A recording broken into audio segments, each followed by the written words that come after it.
Tarkvara on vaja tõlkida sellepärast, et säilitada selles liiga ingliskeelses maailmas inimeste reaalset emakeeles rääkimisoskust. Kui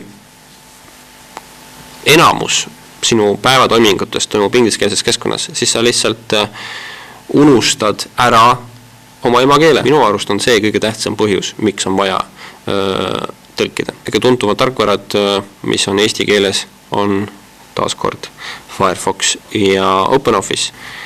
Nüüd kõige kauem aega tõlgitud projektid, millega kõige rohkem vaeva nähtud, on siis KDE töölavakeskkond, siis samuti OpenOffice. Marek näiteks tõlgib Mandriva distributsiooni ja mõned teised tõlgivad Debiani distributsiooni ja mina olen tõlkinud Ubuntu distributsiooni. Marek on meil tegelikult siis professionaalne tõlkija erinevalt minust. Professionaalne tõlkimine küll ei ole seotud tarkvaraga. Mina hakkasin tarkvara tõlkima sellepärast, et ühel hetkel nagu sain teada või niimoodi tuli nagu pähe mõte, et see, mida ma näen enda ees arvutis, võiks olla inglise keele asemel ka eesti keeles.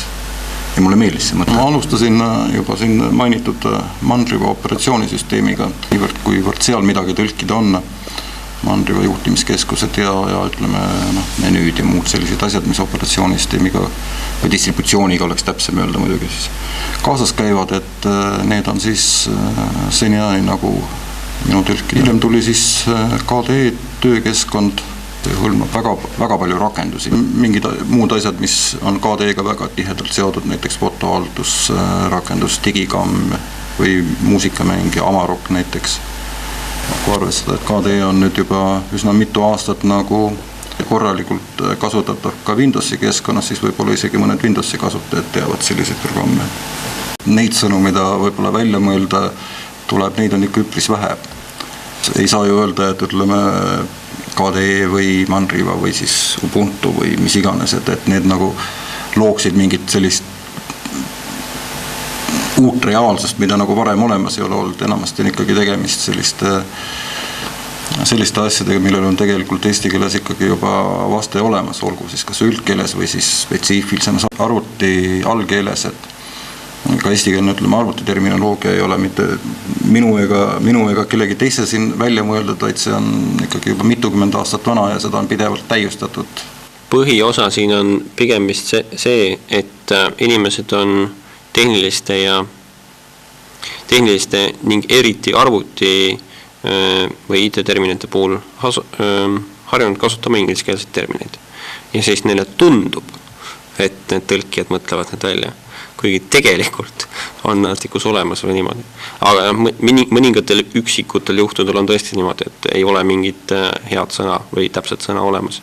Aga pigem on tegemist lihtsalt sellega, et inimesed ei tea oma emakeelseid sõnu, mida me oma tööga üritamegi parandada. Ma ei kahtle isegi selles, et neid näiteid, kus asjad võiksid olla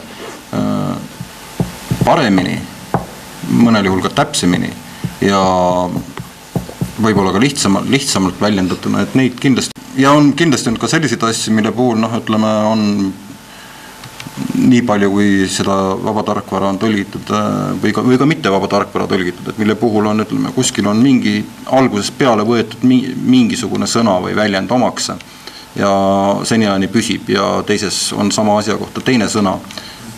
Enamikul juhtudel ei tekita see inimestes raskusi. Üks hea näide on printima ja trükkima, mis on ühe ja sama tähendusega asjad, mida mõnel pool kasutatakse ühtet, mõnel pool teist. Tagasi viide, back reference, see peaks küll olema tegelikult artikli all olev viide artiklile, milles viidatakse sellele artiklile, mida sa parajasti vaatad.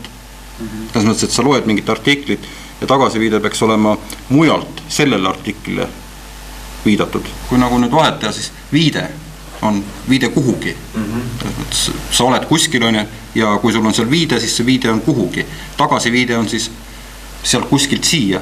Iseenesest ei pea muidugi neid ka inglise keele laene nii hirmsasti kartma, et need elavad, ütleme, väga tõsiselt enda keelepuhtuse eest võitlevas Prantsusmaal kasutatakse kõnekeeles täpselt samamoodi inglise väljendeid Saksamaal ja ma olen täiesti veendunud, et isegi ütleme Islandil või Ungaris, kus on nagu äärmiselt suur keelepuhtus veel osa nõutav.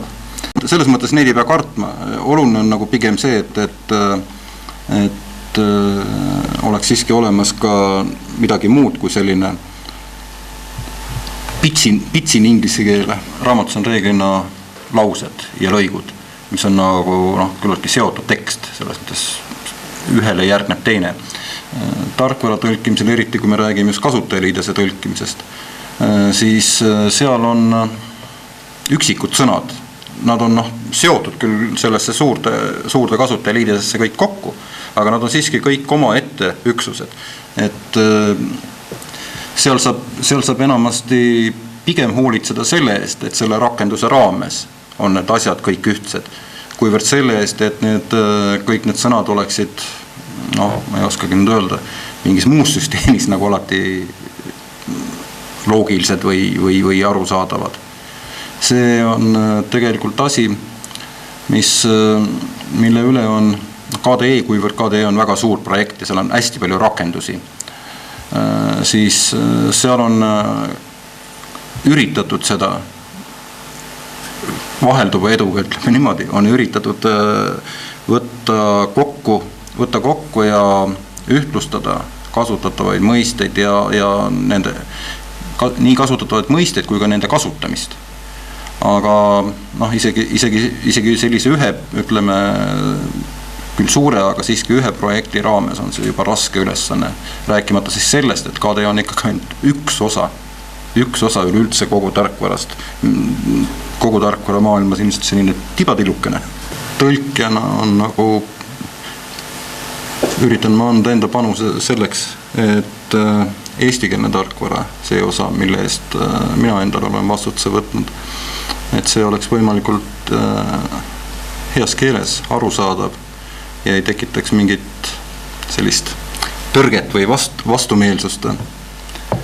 Ja ka see on üks asi, mis võib aidata populaarsuse tõusule kaasa, kui inimene saab kätte tarkvara, millest ta saab aru.